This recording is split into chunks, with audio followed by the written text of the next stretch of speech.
Selamat pagi Bapak, Ibu, Saudara yang diberkati Tuhan. Pada kesempatan pagi hari ini, Tuhan perkenankan kita semua berhimpun bersama-sama di dalam rumah Tuhan ini untuk memuji, menyembah Tuhan, memuliakan Tuhan. Bahkan kita diperkenankan lagi untuk mendengarkan kebenaran firman Tuhan.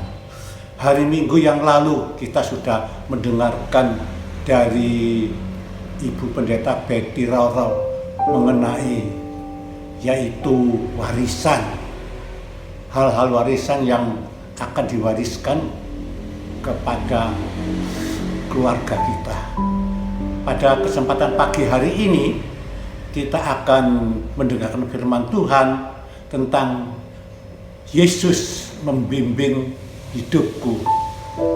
Perkataan membimbing itu adalah memimpin atau menghentar. Ya, seseorang tidak tahu jalan, maka orang itu perlu ada yang membimbing sampai ke tempat tujuan yang dikehendakinya. Pada pagi hari ini kita akan mendengarkan bahwa Yesus membimbing hidupku. Saya merasa bahwa sampai saat ini, sampai detik ini, Tuhan tidak akan membiarkan orang-orang yang percaya, termasuk kita, berjalan sendiri. Sadar atau tidak sadar, kita mengakui bahwa Tuhan telah membimbing kehidupan kita. Di sini saya ambil teladan mengenai Raja Daud. Saya akan bacakan di sini di dalam kitab Mazmur 23 ayat 1 sampai ayat yang ke-6. Demikian bunyinya. Mazmur Daud. Tuhan adalah gembalaku, takkan kekurangan aku. Ia membaringkan aku di padang yang berumput hijau. Ia membimbing aku ke air yang tenang. Ia menyegarkan jiwaku. Ia menuntun aku di jalan yang benar oleh karena namanya.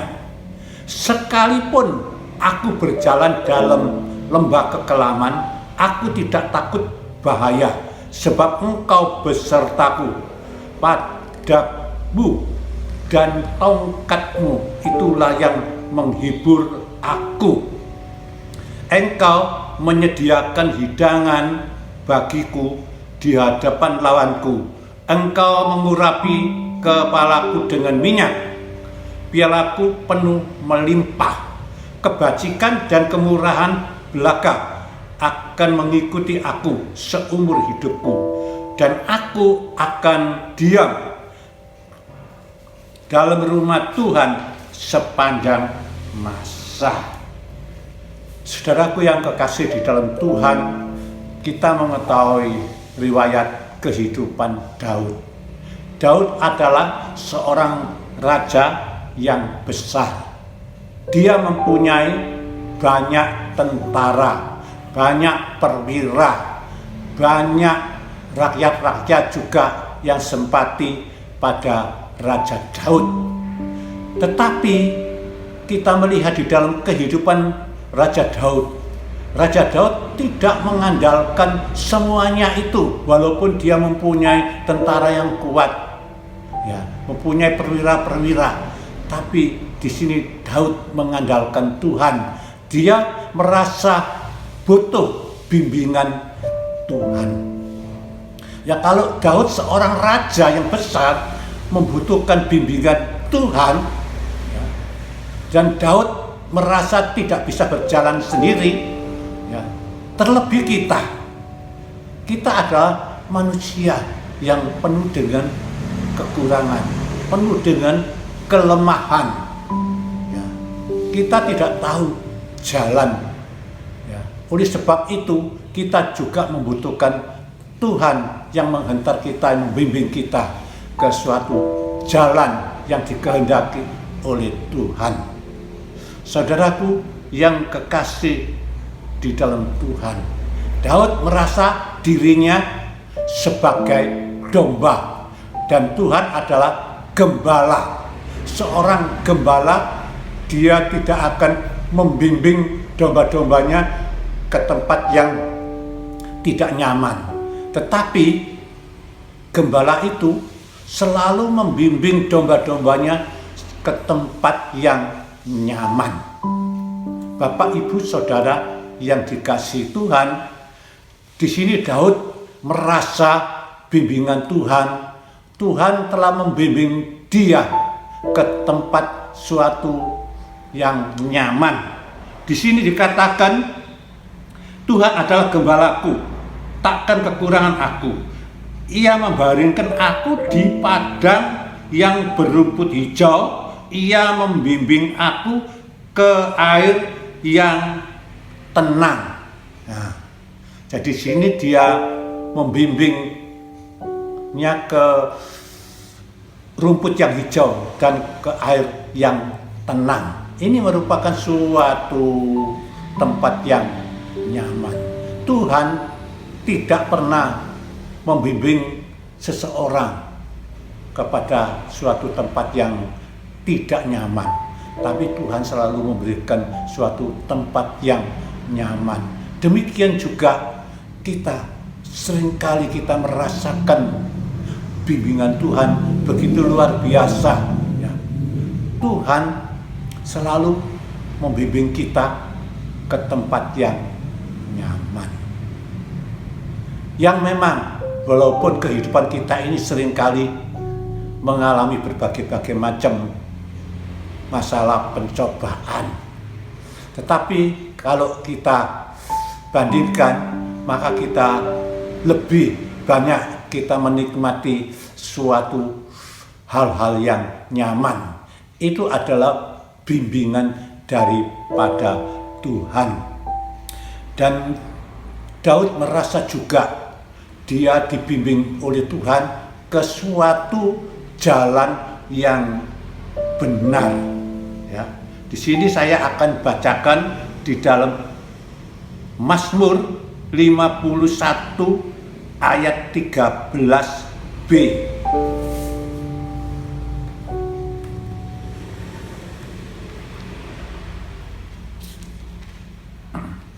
Demikian bunyinya, janganlah membuang aku dari hadapanmu, dan janganlah mengambil rohmu yang kudus daripadaku. Ini adalah doa Raja Daud. Jangan mengambil roh kudusmu daripadaku. Ya, Daud merasa tidak bisa berjalan sendiri tanpa adanya roh Tuhan. Ya. Roh Kudus telah diberikan kepada setiap orang percaya, termasuk kita, supaya kita mendapat bimbingan daripada Roh Kudus. Kita baca di sini di dalam Yohanes pasal 16 ayat 13.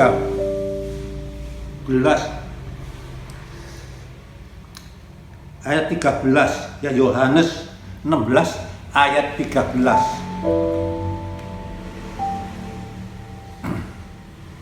Demikian bunyinya.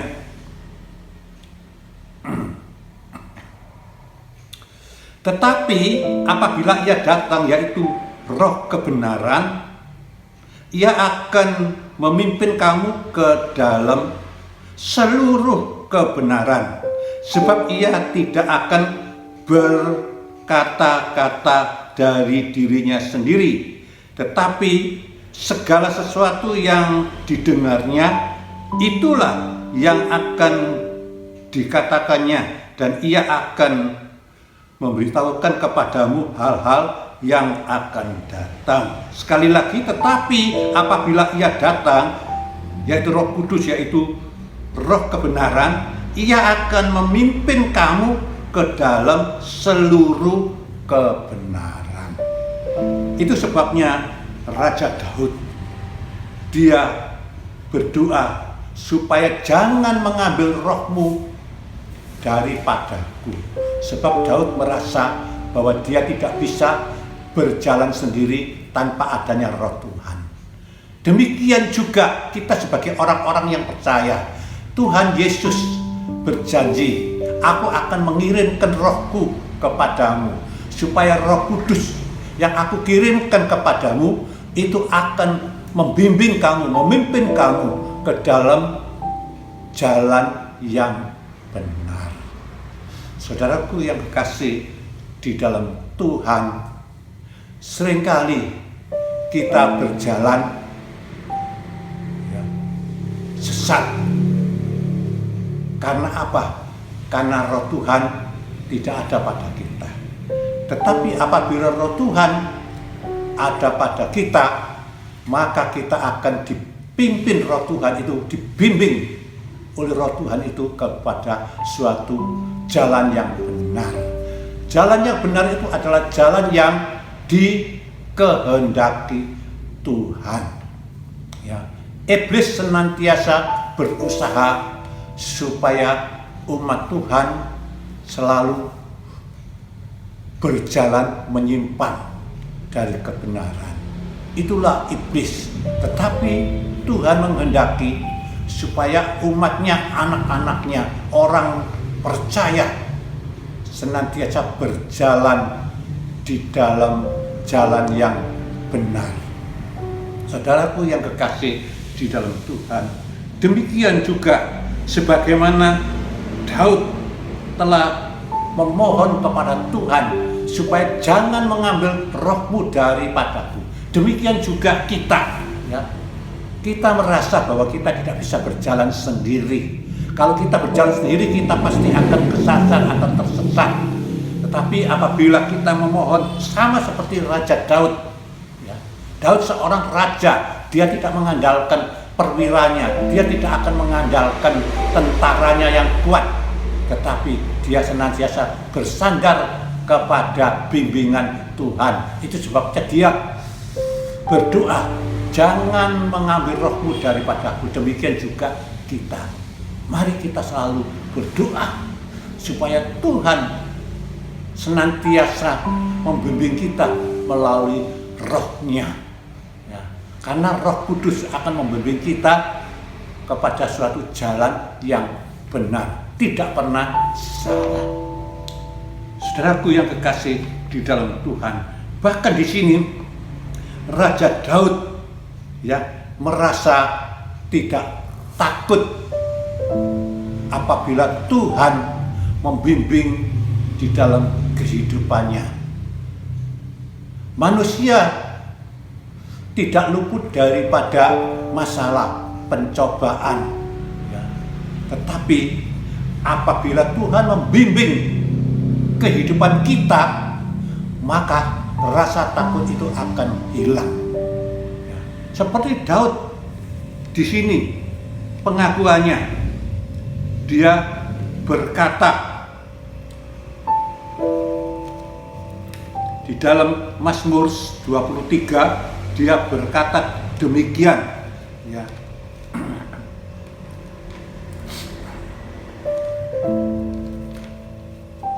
Demikian, sekalipun aku berjalan dalam lembah kekelaman, aku tidak takut bahaya, sebab Engkau besertaku, Engkau membimbingku, gadamu dan tongkatmu itulah yang menghibur aku.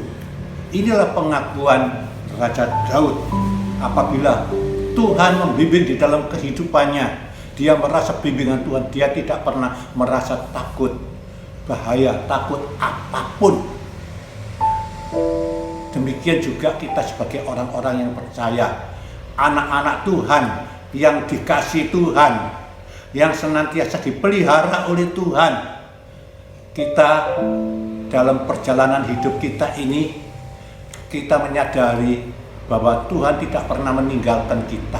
Tuhan selalu membimbingnya, ya, ke tempat yang nyaman, ya. Juga Tuhan membimbingnya ke jalan yang benar. Saudaraku yang dikasihi di dalam Tuhan, dan di sini Tuhan juga membimbing kita semua supaya kita senantiasa dalam keadaan yang tidak merasa takut apapun karena bimbingannya. Puji nama Tuhan. Ya, saudaraku yang kekasih di dalam Tuhan, pengakuan Raja Daud, gadamu dan tongkatmu adalah menghibur aku.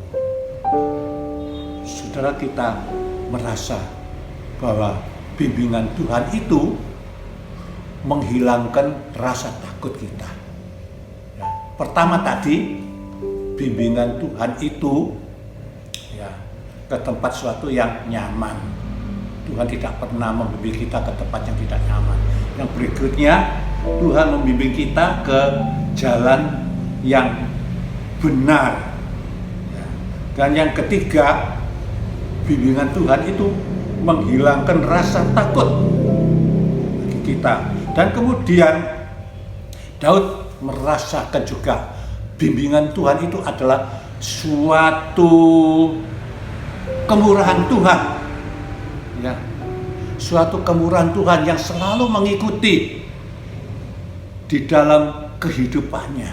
Kita merasa bahwa sampai saat ini kita mengakui atau tidak mengakui, kita sudah memiliki kemurahan Tuhan. Nah, kemurahan Tuhan selalu mengikuti kehidupan kita sebagai orang-orang yang percaya. Tuhan tidak pernah meninggalkan setiap anak-anaknya, umatnya. Ya. Puji nama Tuhan. Ya. Kemurahan Tuhan senantiasa mengikutiku seumur hidup. Wah, luar biasa, seumur hidup. Ya. Sampai akhir hayat, kemurahan Tuhan itu selalu mengikuti kita. Puji nama Tuhan. Itu sebabnya biarlah pengakuan ini ada di dalam kehidupan kita, bahwa kita yang ada sampai detik ini, sampai saat ini, itu adalah kemurahan Tuhan. Dan pada yang terakhir di sini, ya, Daud merasa, ya, dalam perjalanannya satu-satunya tujuan Daud untuk memasuki ke rumah Tuhan sepanjang masa. Artinya rumah Tuhan sepanjang masa itu bukan di dunia ini. Dunia ini sementara. Ya, rumah Tuhan sepanjang masa itu adalah di surga, kehidupan yang kekal. Ya, ini pengakuan Raja Daud.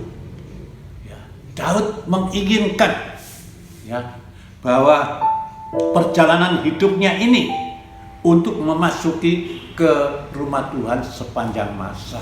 Demikian kita sebagai orang-orang yang percaya, orang-orang Kristen, orang-orang yang dikasihi oleh Tuhan. Ya, perjalanan hidup kita ini tujuan utama, yaitu kita nantinya akan masuk kepada rumah Tuhan sepanjang masa, kehidupan kekal di surga. Puji nama Tuhan. Saudaraku yang kekasih di dalam Tuhan, di sanalah kita akan bersama-sama dengan Tuhan, ya, di dalam rumah Tuhan sepanjang masa, kehidupan kekal. Di sana kita bersama-sama dengan Tuhan dan semua umat-umat yang percaya yang sudah mendahului kita. Kita bersama-sama memuji, memuliakan Tuhan. Bukan untuk sementara, tetapi untuk selama-lamanya. Puji nama Tuhan.